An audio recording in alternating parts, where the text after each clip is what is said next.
Hello, and today I'm going to be talking about the best strategy to push training events well, how to get the most troops, and overall win events that you want to be winning, such as a Zenith, a Pre-KvK, MGE, whatever you may be trying to win.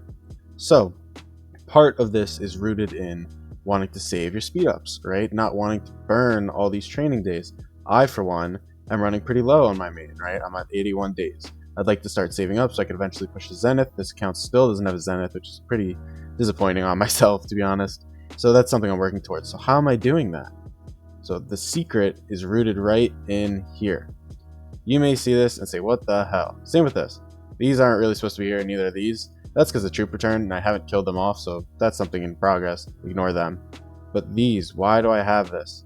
Now, this is the secret. Tier 2 training. Why is that the secret? So what you can notice here is by training tier 4, it takes over a day, I think it's a day, 4 hours, for this to be done. I have Germany, I have VIP 18, I have all the buffs. So what does that mean? It means you're getting 2,000 troops per, 2,000, 4,000, 6,000, 8,000 troops every day. Or every other day in reality, right? Because it's a day and 4 hours. So when you look at events like this, for instance, you're seeing you're getting 10,000 tier 2 plus. And there's other events like it. I think there's a war event that isn't active right now that gives better stuff for the same type of thing. It's 2,000 of each type or something along those lines. And you can't really do that each day without speed ups if you're doing tier 4. So what happens is you do tier 2. Now, what is the other benefit of doing tier 2? Tier 2 takes, I think, about 10.5 hours, which means you can get 4,000 troops of each type a day. So you get 4,000, 4,000, 4,000, 4,000. Now you're getting 16,000 troops a day rather than the previous 8,000 of tier 4. Now, you may argue you can't use tier 2. So tier 2's, why are we even doing this, right? Tier 4 you can use technically on the field, you can flag fill, whatever you want to do. But why are we doing this to tier 2? It's pointless. You're getting double the amount of troops, but it's pointless. That's because what you can do is upgrade the troop. And just because this is a video and I'm showing it off, I'll do this. And you can see here, right? You can upgrade it into the tier 5 and get slightly less time, slightly less resources, and yes, slightly less points as well. But what ends up happening is you have a lot more prepped and the immediate cost is going to be less because it is prepped. So you could do something like go to your boosts, and I'm running a bit low, but you could activate something like a 20k or a 50k and set that to go with your tier 5 upgrade here. So essentially you're boosting, getting double the troops each day, to then also be satisfying any daily events you're getting, as well as be prepped to train a ton. And this is only an efficient strategy if you will be doing a training push. Like I mentioned, I am preparing for Zenith, which is why I'm doing this. I'm not currently anywhere near ready, but I'm hoping after another KvK or two worth of spending, I will be, which is why I am doing tier 2s. You may also notice that I've done tier 4s.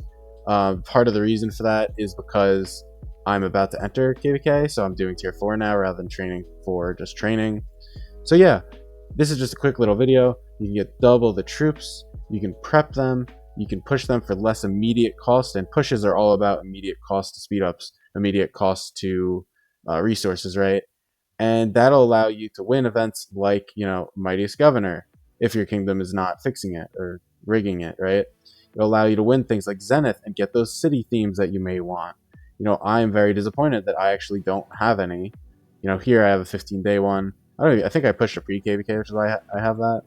But, I don't have a lot of these city themes that are pretty strong and powerful, as well as, some of them look pretty nice, but I don't have any of them. So again, in conclusion, you train, you get 16,000 troops a day rather than the 8,000 troops a day. You're skipping a tier 2 in preparation so that it costs you less to do that big push when you're going to. And overall, it's just a cheaper, more efficient way to make a training push. You don't want to only do tier 2 and hurt your kingdom because you aren't ready for KvK. So it is something you want to consider. For instance, I'm not doing this with intention of, never using a training speed up on bastions, never using a training speed up on Pre-KvK training if we were to push it.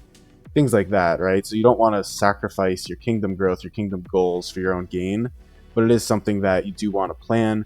I am now going to have way more stuff prepped than a lot of people, and you can see I'm missing cavalry, right? A lot less than these. That's because I did push it for my bastions during this last KvK.